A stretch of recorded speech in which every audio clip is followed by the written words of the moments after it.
Box office దగ్గర వరుస hits తో దుమ్ము లేపుతూ దూసుకుపోతున్న నటసింహం నందమూరి బాలకృష్ణ నటించిన Daaku Maharaj movie year first half లో one of the best movies లో ఒకటిగా చెప్పాలి.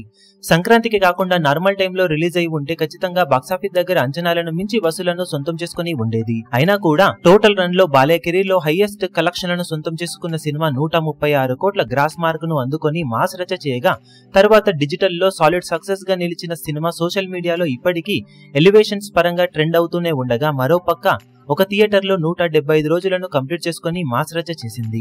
ఆంధ్రాలో చిలకలూరిపేటలో వెంకటేశ్వర థియేటర్ లో రోజుకు 4 షోలతో ఏకంగా 175 రోజుల రన్ ను కంప్లీట్ చేసుకుని మాస్ రచ చేసింది. ఇప్పుడు దాంతో బాలయ్య వరుసగా 4వసారి 175 రోజుల సినిమాలను తన ఖాతాలో వేసుకుని దుమ్ములేపడం విశేషం. ఇది వరకు బాలయ్య నటించిన అఖండ, వీరసింహారెడ్డి, భగవంత్ కేసరి సినిమాలు 175 రోజులను పూర్తి చేసుకున్నాయి. బాక్సాఫీస్ దగ్గర సక్సెస్ అవ్వడమే కాకుండా 175 డేస్ ను కూడా కంప్లీట్ చేసుకుని హ్యాట్రిక్ నందుకున్న తర్వాత ఇప్పుడు 4వసారి డాకు మహారాజ్ సినిమాతో 175 డేస్ ను కంప్లీట్ చేసుకుని నాన్ స్టాప్ గా 4 వరుస హిట్లు, 4 సార్లు 175 రోజుల రికార్డును ఇప్పుడు సొంతం చేసుకుని టాలీవుడ్ లో ఏ హీరోకు సొంతం కాని రికార్డును దక్కించుకున్నాడు బాలయ్య. ఇక ఈ ఇయర్ సెకండ్ హాఫ్ లో అఖండ 2 తో ఆడియన్స్ ముందుకు రాబోతున్న బాలకృష్ణ ఆ సినిమాతో ఈ రేంజ్ లో మాస్ రచ చేస్తాడో చూడాలి. ఇప్పుడు ఈ వీడియో మీకు నచ్చినట్లయితే లైక్ చేయండి, షేర్ చేయండి, ఛానల్ ను సబ్స్క్రైబ్ చేయడం మాత్రం మరవకండి. ఏ చిన్న అప్డేట్ ను మిస్ అవ్వకూడదు అనుకుంటే బెల్ ఐకాన్ ను ప్రెస్ చేయండి.